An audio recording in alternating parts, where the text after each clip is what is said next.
Watch on Spotify. Spotify subscribers get fewer ads in my video.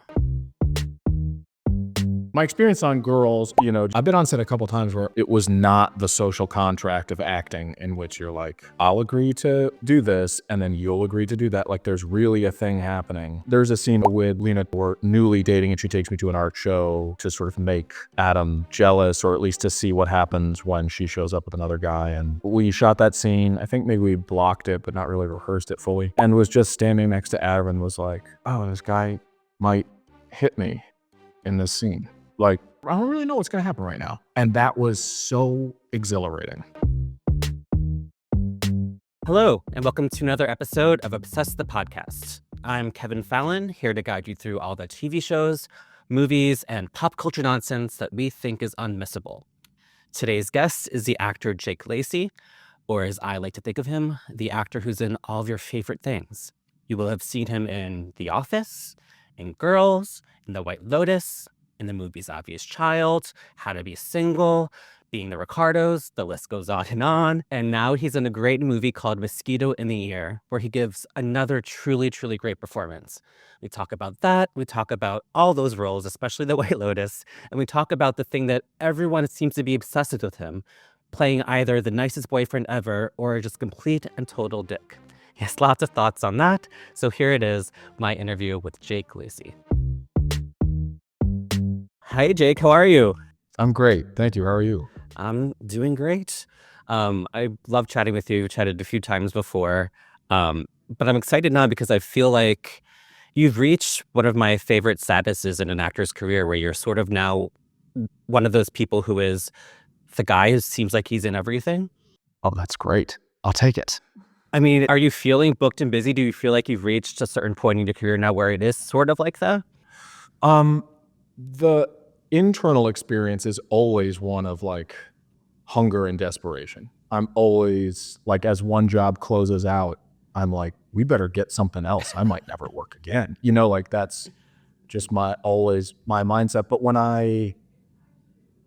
then I step back, and I go, oh, I've been really fortunate. I've gotten to work on a lot of things with a lot of people that I admire and often admire before we work together and admire more so after. And Oh, that's always good.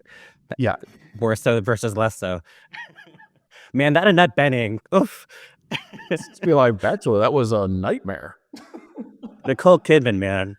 Oh, she's incredible. Honestly, I didn't know, I knew Nicole Kidman like movie star. I knew from sitting on my couch watching her wonderful work for 25, 30 years.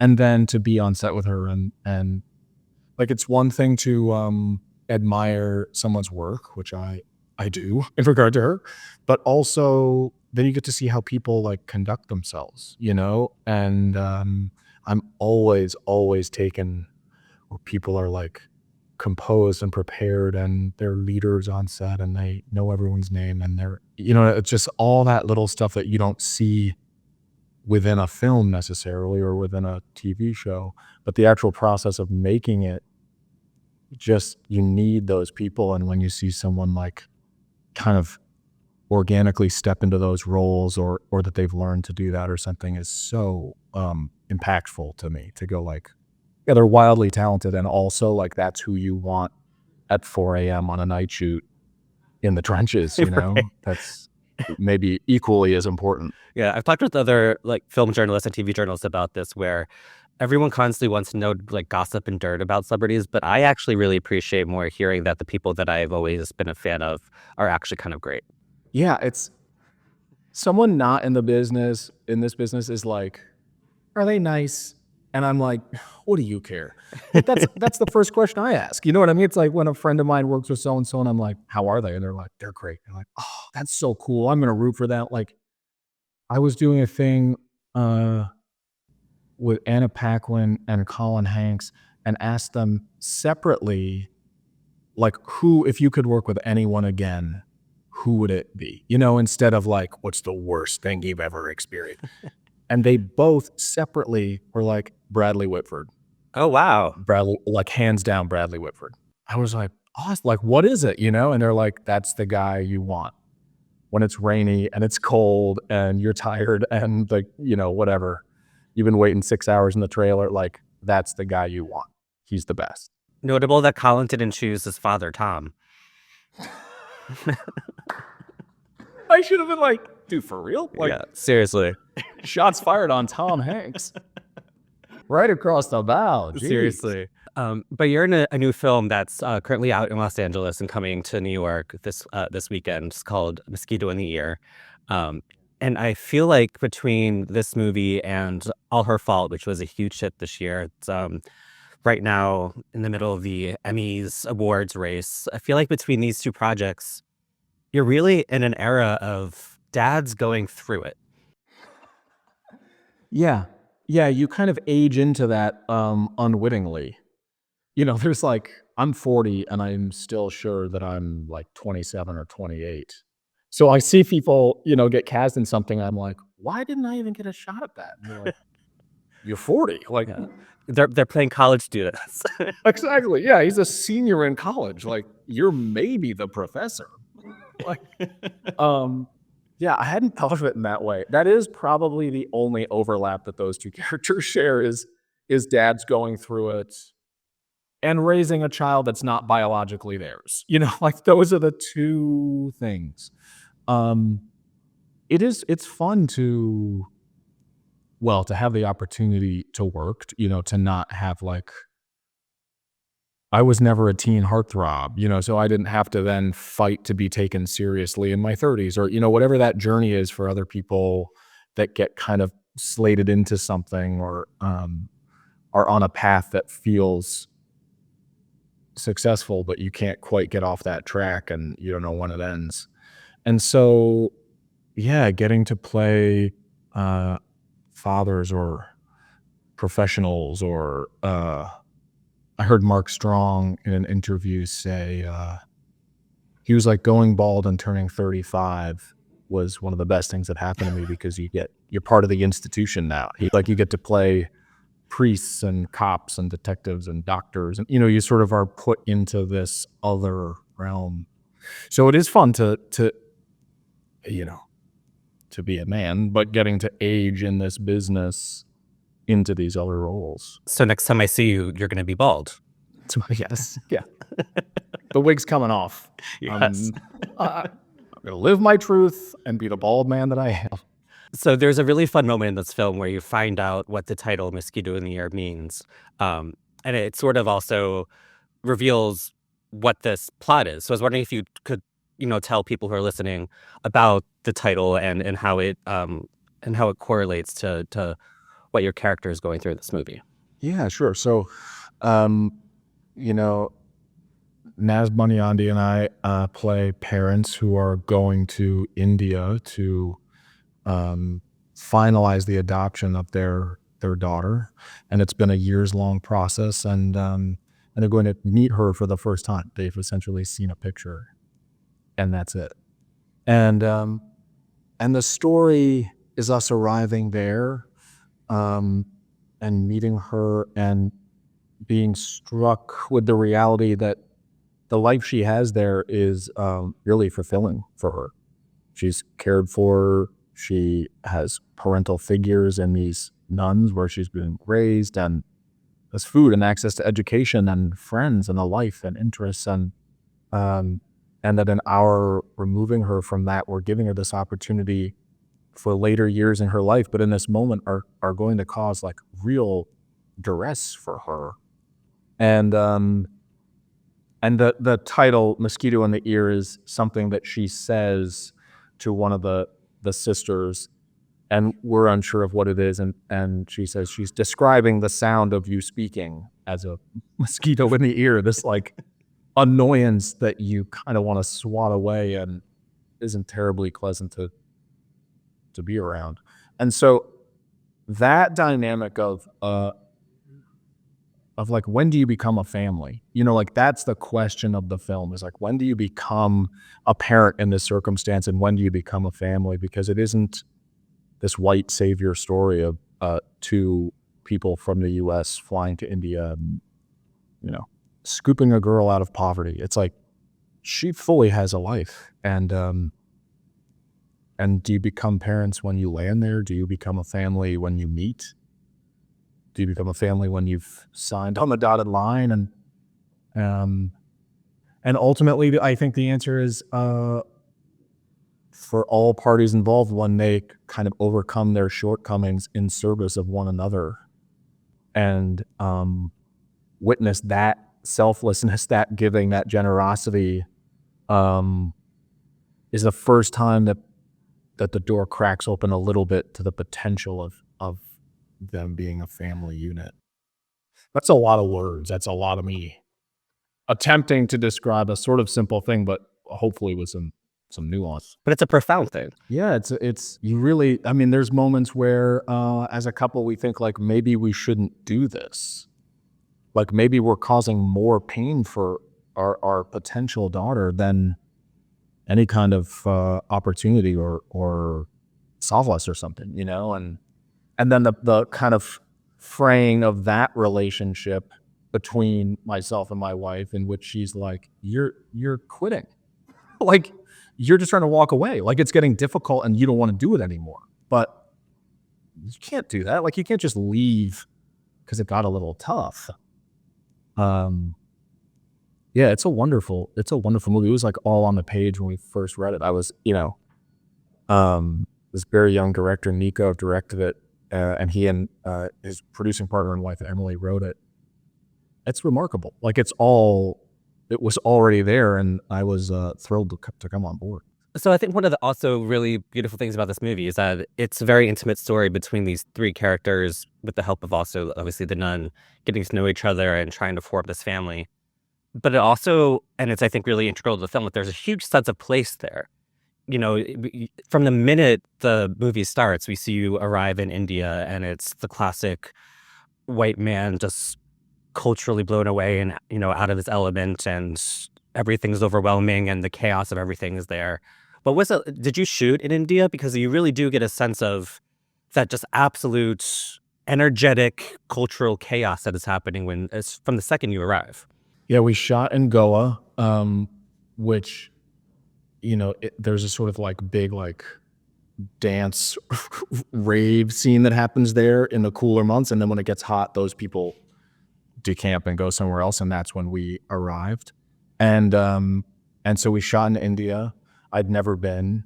And it was, my experience and Andrew, the character's experience, were pretty parallel. I was both like enthralled and so excited to, absorb everything I could there. And also was really overwhelmed a lot of the time, like completely different sounds and smells and tastes, and the light is different, and the speed at which things move. And I didn't understand the context of so many cultural things, just trying to learn and absorb something in just, a month or so that we were there was daunting.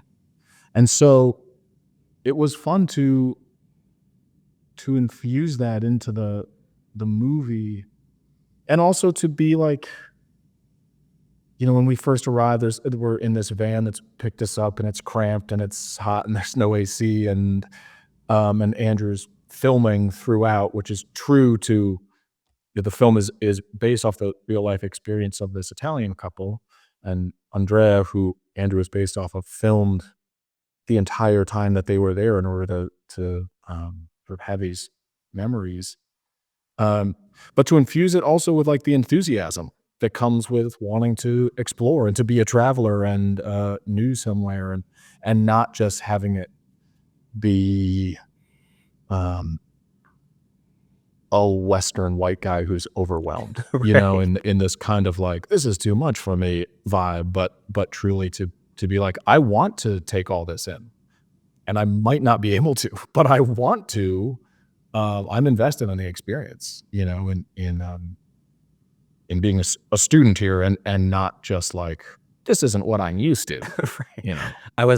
I laughed really hard at the scene where they're being encouraged to wear saris and traditional Indian garb to meet the daughter for the first time, because I had an experience sort of similar to Andrew, where I went to an Indian wedding, it was in America, but the groom had provided all of us with traditional garb to wear.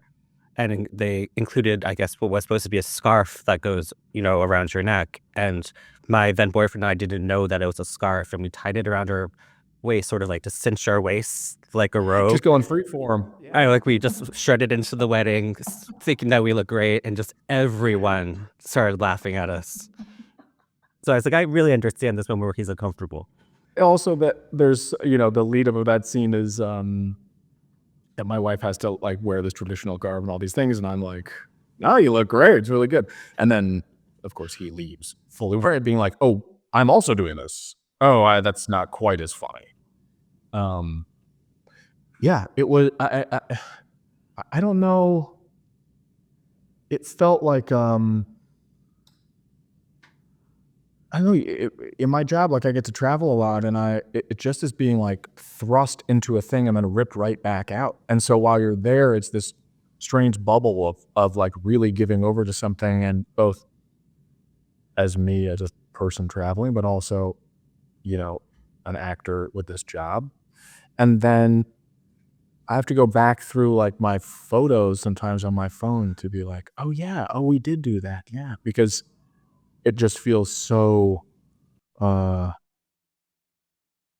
whirlwind and big, and you're just kind of in the moment there for a long time, and then get spit back out the other side and think like, I had a good time there. That was interesting. What did they remember? What did I take from that? Mm-hmm. That's a story about a lack of stories. Good stuff, Jake.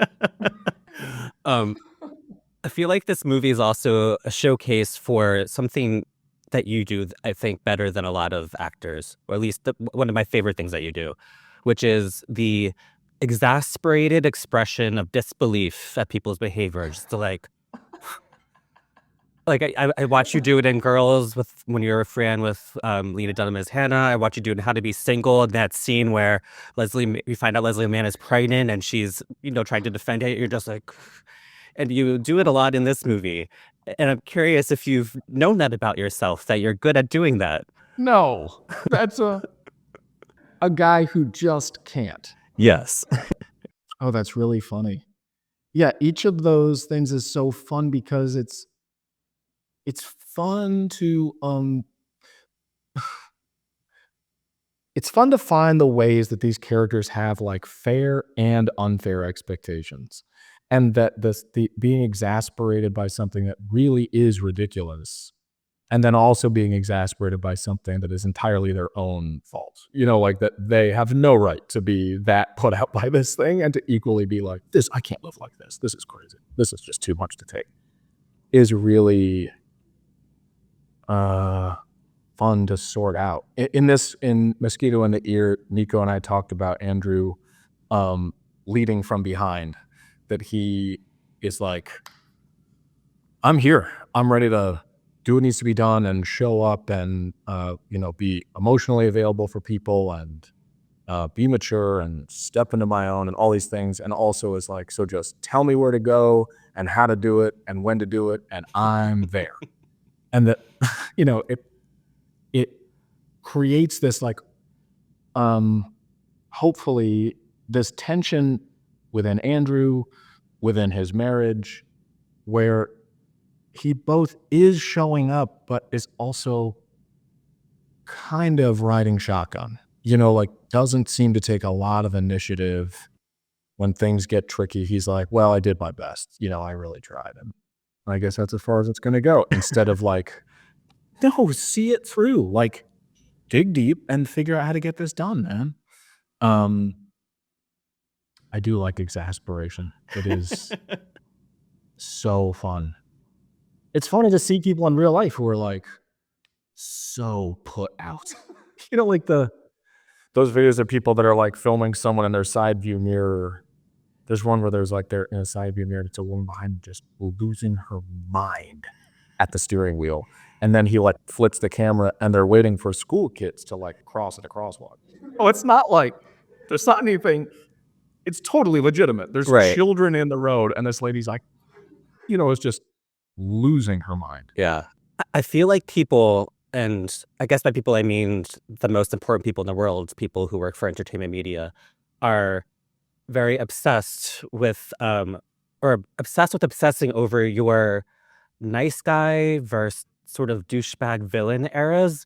I feel like it's often a topic of conversation when people talk to you. Like you had early in your career, you played a lot of very nice, dutiful boyfriends, and then you sort of switched to the White Lotus and a friend in the family, and you were suddenly playing villains, and you were very good at playing the douchebag. Um, how do you feel about the fact that people seem to be so preoccupied, first of all, with those being two things that you're like sort of jumping in between, but also that you can do both things? I got what I asked for is really what I should say. I spent a long time, like you said, like playing sweet guys and nice guys and good boyfriends and, people that you'd probably be okay like bringing home to your parents and things like that. And then, after years of that, I was like, I really want to, I can do more than this.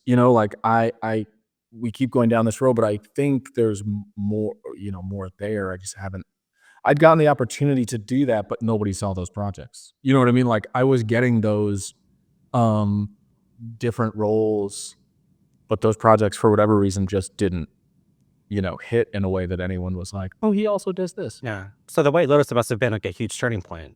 Yes, that was definitely the one. And I loved it. Like it's so I just always, like Matt Damon and Talented Mr. Ripley, that kind of thing where he presents as one thing, but clearly there's another going on. And I just always wanted the opportunity to do that and have now gotten that.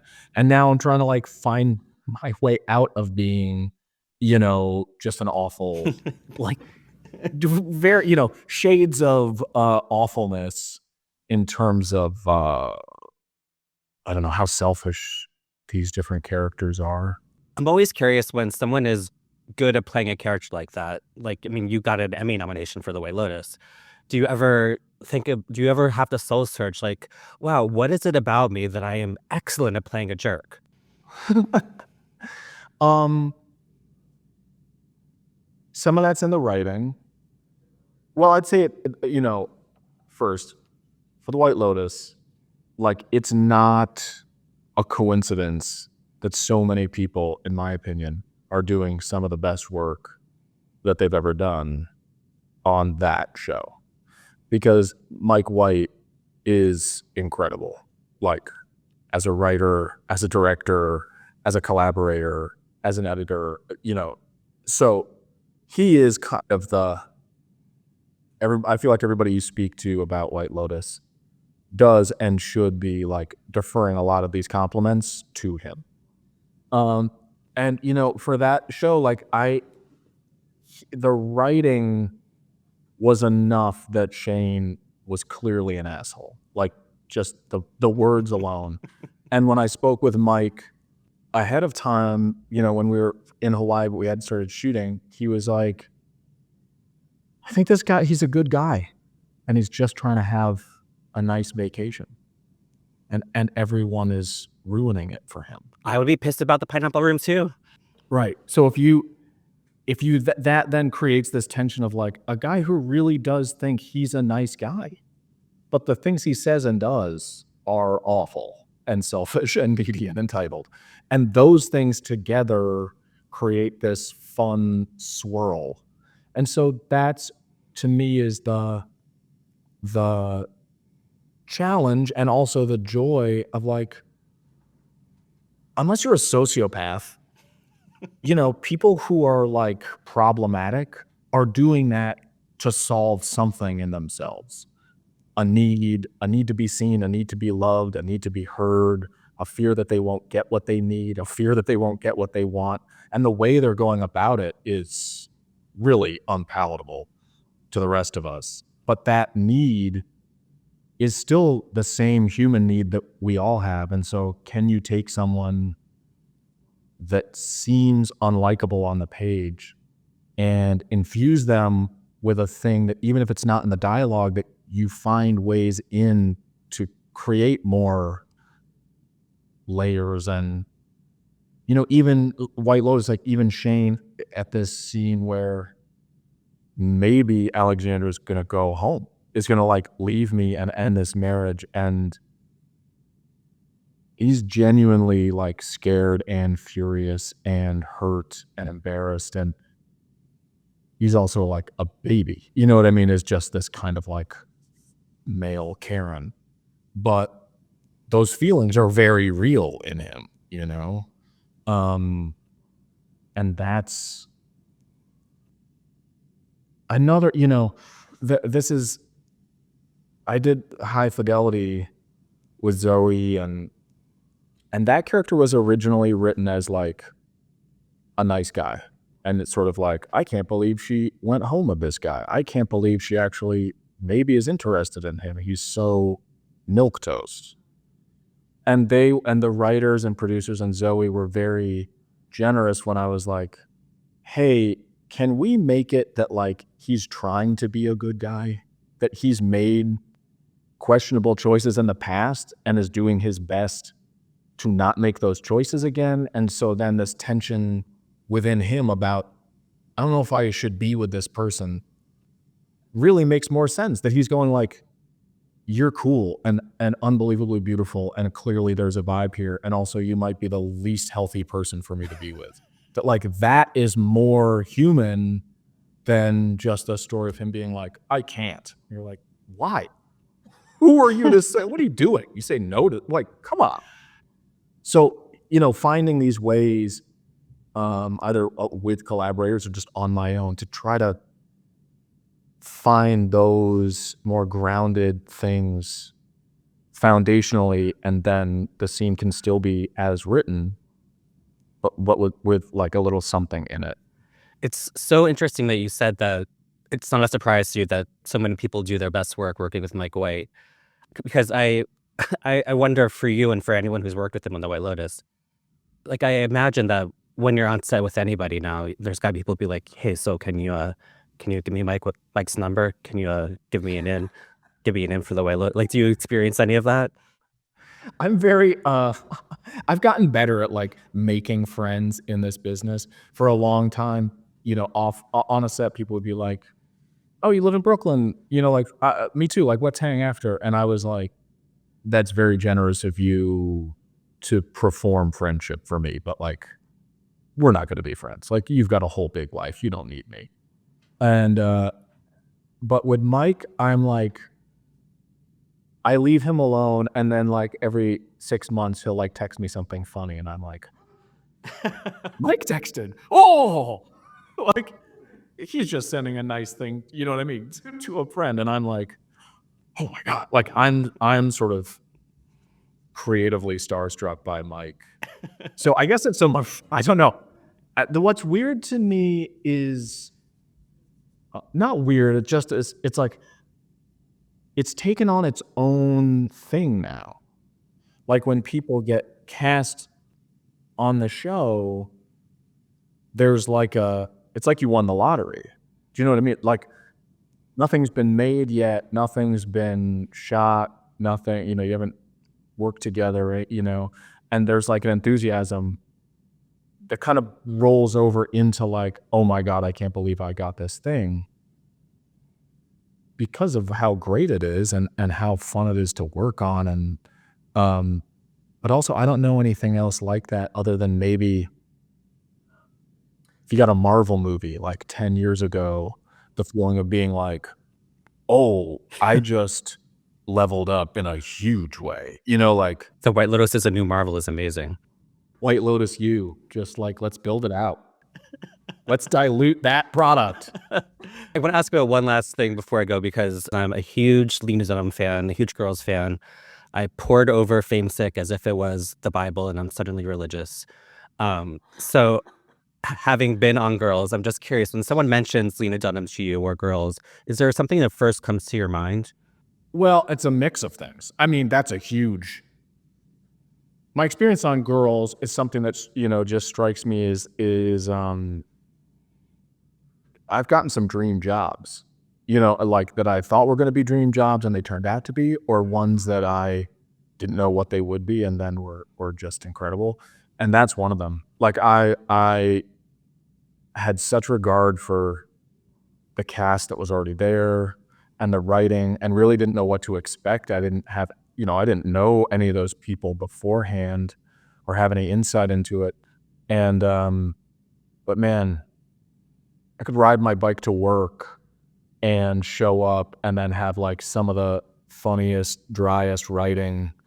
And again, like a really cool, fun, collaborative thing where you just felt like, I don't remember ever feeling like anyone there was dictatorial, from a writing standpoint, producing standpoint, um, and when I think of Lena, I just realize like how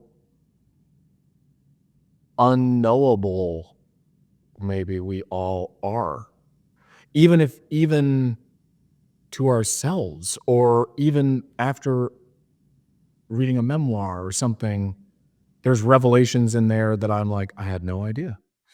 And also, I don't know, it's still inherently anything that's like public is public. Like it's not very clear, but is it possible to write a memoir that isn't performance? But is that baked in? Like, she's so incredibly smart that I think she's aware of that like this is a memoir is also like a creation of art at the same time. And so it's different than Joan Didion writing, in which it really feels like you're reading her innermost thoughts, which is different than a sort of public reckoning of a private experience in a way. Right. But man, I loved being on that show.